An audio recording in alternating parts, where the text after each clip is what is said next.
কি বলে এটাতে উঠলে তো তোমার মাথা ঘুরবে মা, এটাতে উঠলে মাথা ঘুরবে।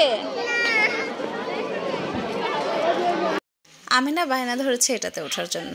এখন পুরো ভিডিও দেখলে বুঝতে পারবেন আমেনা আদৌ কি এটাতে উঠেছে নাকি উঠেনি। সো আসসালামু আলাইকুম, সবাই কেমন আছেন? চলে এসেছি আমেনাস ডেতে নতুন আরেকটি ভিডিও। এটা ছিল আমাদের ঈদের ঘোরাঘুরি। প্রথমেই আমি বাসা থেকে বের হয়ে রিক্সা দিয়ে নৌকাতে এসেছি। এরপরে আমি চলে এসেছি আমার বাবার বাড়িতে আমার বোনকে নিয়ে বের হওয়ার জন্য। তো বাবার বাড়ি এসেই দেখি ভাইয়া গাড়ি নিয়ে দাঁড়িয়ে আছে। তো আমি আর 6 তলা বেয়ে উঠলাম না এত কষ্ট করে। দেন আমরা যখন ফাইনালি বের হয়ে গেলাম, রাস্তায় খুবই মজার একটা ঘটনা ঘটেছে। সেটা হচ্ছে অ্যাকচুয়ালি গাড়িতে তখন গান চলছিল, দ্যাটস ওয়াই আমি ক্লাইমের জন্য এটা দিতে পারলাম না। এই অডিওতে আমরা এত ফান করছিলাম। মানে আমরা যখন রাস্তা দিয়ে যাচ্ছিলাম, রোড সাইডে একটা মিলাদ মাহফিলের একটা খিচুড়ি ছিল। আর এই খিচুড়িটা আমাদের ভীষণ পছন্দ, কারণ যখন মিলাদ তারপর তবারক হয়, ওই জিনিসটা অনেক অনেক অনেক মজাদার হয়। আর তখনই জাস্ট কে বলে ফেললো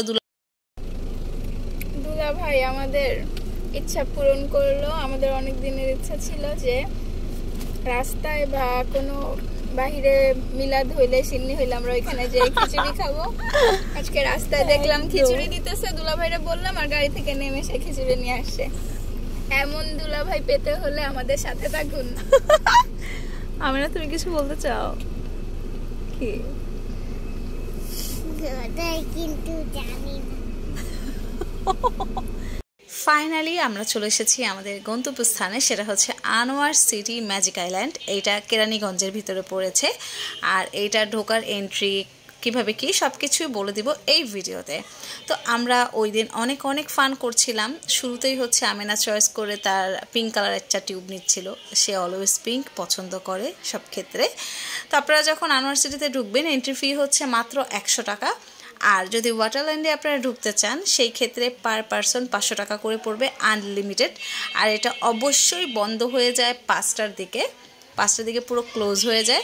তবে বাচ্চাদেরকে নিয়ে আসার মতো খুব দারুণ একটি প্লেস। এখানে অনেক ডাইনোসরের মতো আকৃতি দিয়ে অনেক কিছু বানিয়ে রেখেছে, যেটা আমেনা দেখে তো অনেক খুশি হয়েছিল।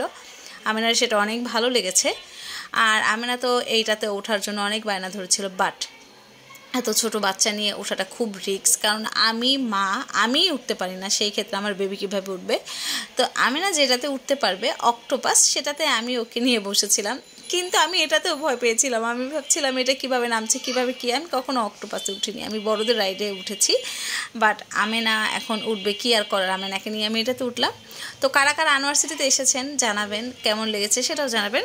ফাইনালি আমরা ওইখান থেকে বের হয়ে একটা দারুণ চটপটির দোকান ছিল, সেখানে গিয়ে এত বেশি মজা ছিল। টক এখানে অ্যাকচুয়ালি আমি কখনো খাইনি। কে আর রিপু ভাইয়া সব সময় খায়, আর আমার নামটা বলে যে সন্ধ্যা থাকলে অনেক টক খেত, কারণ আমি একদম টক পছন্দ করি। আমি মনে হয় এখানে 5 প্লেট টক খেয়ে ফেলছি, সিরিয়াসলি। সো সবাই আমাদের জন্য দোয়া করবেন আর আমাদের সাথেই থাকবেন। আল্লাহ হাফিজ।